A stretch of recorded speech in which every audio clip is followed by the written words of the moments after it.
Subscribe करें और देखें एक दिल दहला देने वाली हॉरर स्टोरी। बिना घबराए बेल आइकॉन प्रेस करना ना भूलें।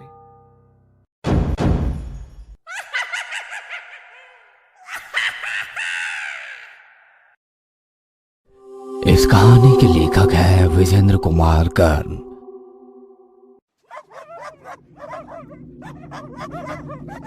ये सब क्यों कर रहा है तू?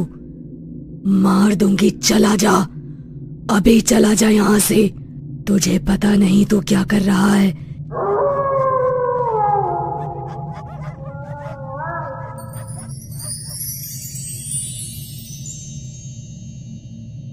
सब कुछ तो पा लिया है मैंने, यही चाहिए था ना मुझे। लेकिन फिर भी ये अशांति कैसी है मेरे मन में? क्यों ऐसा लगता है कि जेबें भरी है लेकिन अब भी मैं बिल्कुल खाली हूं। कुछ वैसा ही जैसे खालीपन कुछ महीने पहले था।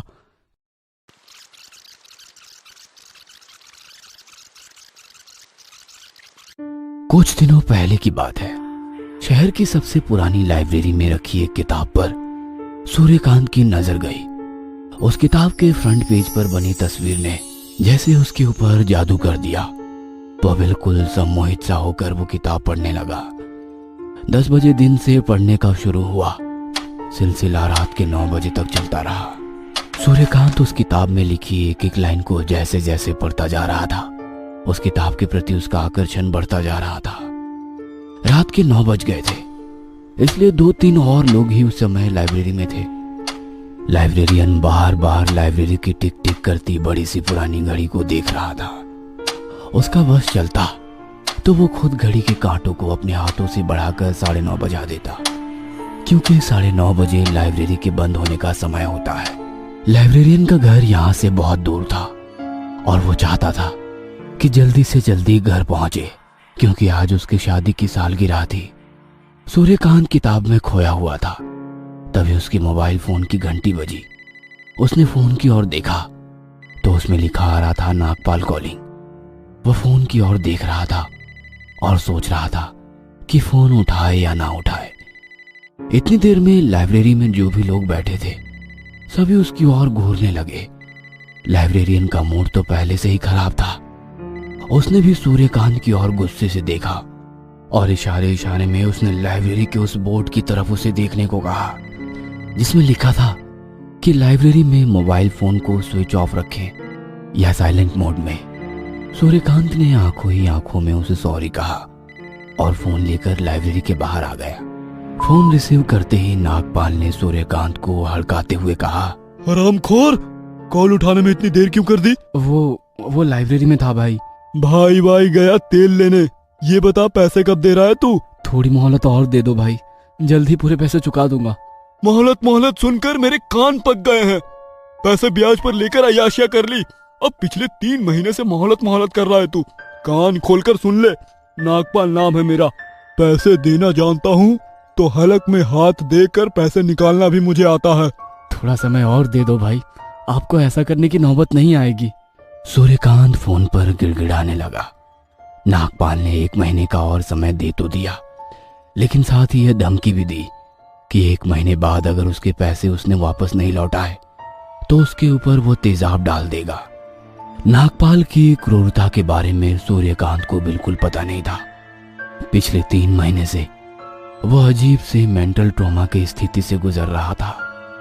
एक पल तो उसका मन करता कि वो कहीं भाग जाए, लेकिन नताशा को छोड़कर वो कैसे भाग सकता था? नताशा सूर्यकांत की गर्लफ्रेंड थी और वह उसे अपनी जान से भी ज्यादा प्यार करता था। ये बात नागपाल जानता था, इसलिए उसके आदमी नताशा पर हमेशा नजर बनाकर रखे हुए थे। सूर्यकांत शहर के सबसे बड़े होटल में वेटर का काम करता था। हर दिन सैकड़ों अमीर लोग उस होटल में आते और अपना समय बिताते। वो उन अमीर लोगों की लाइफस्टाइल से बहुत प्रभावित था। उनकी लंबी लंबी और बड़ी बड़ी गाड़ियों के ख्वाब उसकी आंखों में बस गए थे। वह भी उनकी तरह ही अमीर होना चाहता था। 6 महीने पहले अमीर बनने की उसकी यह चाहत उसे शहर के सबसे बड़े जुए के अड्डे तक ले आई। उस दिन सूर्यकांत का शायद भाग्य भी प्रबल था, तभी तो जुए के अड्डे पर काट की सारी पत्तियां उसके फेवर में आ रही थी। जेब में लाए पैसे से 4 गुना कमाई करके वो अपने घर लौटा। उन पैसों से पहली बार उसने नताशा को एक महंगा गिफ्ट खरीद कर दिया। ओह माय गॉड, इतना महंगा नेकलेस! तुमसे महंगा नहीं है जान। तुम्हारी इसी अदा पर तो जान देने का मन करता है। I love you Suryakant. I love you too Natasha. I love you too. कमाई का यह शॉर्टकट उसे बेहद पसंद आया। हर हफ्ते वो जुए के उस अड्डे पर जाने लगा। उन दिनों उसकी किस्मत उसके साथ थी, इसलिए उसने 1 रुपए भी नहीं गंवाए और लगातार हो रही इन्हीं जीतों ने उसका मनोबल बढ़ा दिया। उसने अपनी नौकरी छोड़ दी। हालांकि उसने नताशा को कभी ये नहीं बताया कि उसने नौकरी क्यों छोड़ी। उसने सिर्फ ये बोला कि वो कोई बिजनेस कर रहा है। उसे एक तरफ से घमंड हो गया था कि ताश के पत्ते तो उसके गुलाम है, वह हर बाजी जीतेगा। लेकिन हर बार जुए में जीतना संभव तो नहीं था। एक बार हारने का जो सिलसिला शुरू हुआ तो वो अपनी सारी जमा पूंजी हार गया। तब उसने उधार लेकर जुआ खेलना शुरू कर दिया। पहले तो थोड़े पैसे उधार लिए, धीरे धीरे ये रकम 5 लाख पहुंच गई और उसी रकम की उगाही के लिए नागपाल उसे बार बार धमकी दे रहा था।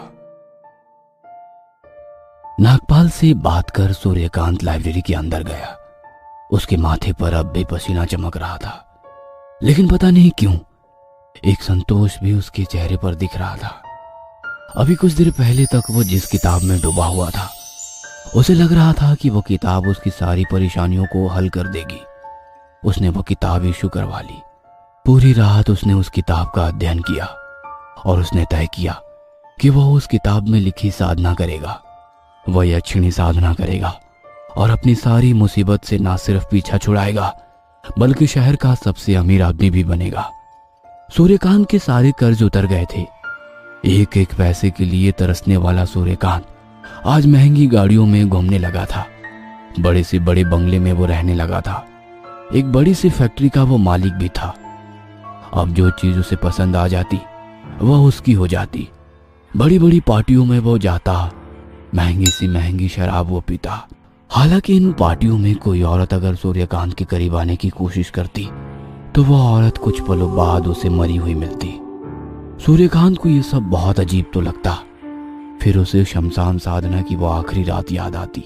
यह उसकी साधना का 41वां दिन था जब यक्षिणी उसके सामने प्रकट हो गई थी। उसके आने से वहां पर इतनी रोशनी हो गई कि सूर्यकांत की आंखें चौंधी आ गई। हालांकि उसने तब भी अपनी आंखें नहीं खोली। यक्षिणी ने उससे कहा, सूर्यकांत, मैं आ गई हूँ, अपनी साधना समाप्त करो। सूर्यकांत ने जब अपनी आंखें खोली तो सामने खड़ी उस औरत को वो देखता ही रह गया। इतनी सुंदर औरत ना तो उसने कहीं देखी थी और ना ही किसी से ऐसी औरत के बारे में सुना था। सूर्यकांत, इतना घूर कर देखने की जरूरत नहीं है। अब तो मैं हमेशा तुम्हारे पास ही रहूंगी। तुम्हें मुझे बिना विवाह किए अपनी पत्नी की तरह रखना होगा। तुम मुझे हर वो सुख दोगे जो एक पति अपनी पत्नी को देता है। तुम्हें हर रात मेरे साथ कच्चे मांस और शराब का सेवन भी करना होगा। बदले में संसार की बहुमूल्य से बहुमूल्य वस्तु मैं तुम्हें दूंगी। और हाँ, आज के बाद किसी और औरत को सपने में भी पास नहीं आने देना, नहीं तो मैं उसे मार दूंगी। सूर्यकांत उस समय इतना खुश था कि उसे समझ ही नहीं आ रहा था कि आखिर यक्षिणी उससे क्या कह रही है। वह तो बस उसे घूर रहा था और उसकी हाँ में हाँ मिला रहा था। सूर्यकांत की दुनिया बदल गई थी। यक्षिणी उसके मन मुताबिक खुशी उसे दे रही थी। बदले में सूर्यकांत को भी यक्षिणी के साथ हर वो चीज करनी होती जो वो चाहती थी। लेकिन वो कहते हैं ना कि इंसान की यह फितरत है कि जब उसके पास जो चीज नहीं होती है तो वो उसके लिए परेशान हो जाता है, लेकिन जैसे ही उसके पास वो चीज आती है तो वो फिर उसकी वैल्यू कम हो जाती है। सूर्यकांत के पास सब कुछ था, लेकिन फिर भी वो अकेला था। वह चाहता था कि वो अपना घर बसाए। अब यक्षिणी के साथ विवाह तो नहीं किया जा सकता था, वह पत्नी की जगह तो नहीं ले सकती थी। 7-8 महीने उसे अय्याशी भरा जीवन और यक्षिणी का साथ बहुत अच्छा लगा, लेकिन अब ये चीजें उसे अच्छी नहीं लगती थी। वह बोर हो गया था इन सब से। उसे अचानक नताशा की याद आने लगी। हालांकि बीच में नताशा उससे मिलने आई थी, लेकिन वह उस समय खुद में ही इतना डूबा हुआ था कि उसने उसे इग्नोर कर दिया। नताशा को लगा कि पैसे आने के बाद सूर्यकांत बदल चुका है, लेकिन अब नताशा के बिना वो रह नहीं पा रहा था। उसके आगे उसका मुस्कुराता चेहरा घूमने लगा था। नताशा के नरम हाथ जब उसके गालों को सहलाते थे तो वो दुनिया की सारी टेंशन भूल जाता था। उसके साथ चाय की टपरी पर बैठना, बाइक में फुल स्पीड घूमना, सड़क किनारे खड़े होकर दोनों का गोलगप्पा खाना और सारी दुनिया भूल जाना उसे पुरानी सारी यादें परेशान करने लगी थी। एक दिन वो तैयार होकर नताशा से मिलने उसके घर जा रहा था। तभी यक्षिणी ने उसका रास्ता रोका और उससे प्यार करने की इच्छा जताई। लेकिन सूर्यकांत का मन यक्षिणी से अब पूरी तरह भर गया था। उसने उसके आगे हाथ जोड़ लिए और कहा, मुझे माफ कर दो, अब मुझसे तुम्हारी सेवा नहीं हो पाएगी। मुझे मेरी नॉर्मल लाइफ वापस चाहिए। सूर्यकांत ये भूल गया था कि यक्षिणी उसके द्वार पर खुद नहीं आई थी, उसने उसे बुलाया था। वो उस किताब पे लिखी ये बात भी भूल गया था कि यक्षिणी को सिद्ध तो किया जा सकता है लेकिन उसे भगाया नहीं जा सकता, और यक्षिणी की मांग का इनकार करना मतलब बर्बादी की शुरुआत। सूर्यकांत घर से निकलने ही वाला था कि उसके मोबाइल की घंटी बजी। किसी ने उसे बताया कि उसकी फैक्ट्री में आग लग गई है, सब कुछ जलकर राख हो गया है। सूर्यकांत भागा भागा अपनी फैक्ट्री की ओर गया, लेकिन वहां तो अब सिर्फ राख बची थी। उसे समझ में आ गया कि हो या ना हो ये सब यक्षिणी को किए इनकार का ही परिणाम है। लेकिन अब उसे उस फैक्ट्री का मोह नहीं था, बस उसे नताशा चाहिए थी। वह नताशा के घर पहुंचा। बहुत देर तक उसने उसके घर का दरवाजा खटखटाया, लेकिन किसी ने दरवाजा नहीं खोला। अचानक उसकी नजर दरवाजे पर लटके ताले पर गई। अरे, यहां तो ताला लटका है, लगता है नताशा कहीं बाहर गई है। वो वापस लौटने ही वाला था कि तभी दरवाजे का ताला अपने आप खुल गया। वह कमरे के अंदर गया। उसने जैसे ही कमरे में प्रवेश किया, उसकी चीख निकल गई। उसने देखा कि नताशा पंखे से लटकी हुई है। उसकी आंखें बाहर की ओर आ गई है और उसकी गर्दन एक और लुढ़की हुई है। उसकी जीभ बाहर की ओर है और उसी कमरे में यक्षिणी नताशा को अपनी बड़ी बड़ी आंखों से घूर रही है।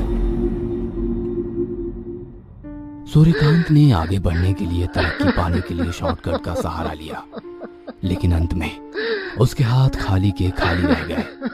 दोस्तों, तरक्की किसे पसंद नहीं? कौन नहीं चाहता कि दुनिया की सारी सुख सुविधाएं उसके कदमों में हो? लेकिन उसके लिए सूर्यकांत जैसे शॉर्टकट को आजमाने से पहले इस बात को गांठ बांध लीजिएगा कि इसकी एक बहुत बड़ी कीमत आपको चुकानी पड़ेगी, बहुत बड़ी। दोस्तों, कैसी लगी आज की कहानी? हमें कमेंट सेक्शन में कमेंट करके जरूर बताइएगा। और हाँ दोस्तों, सब्सक्राइब करना भूलना मत।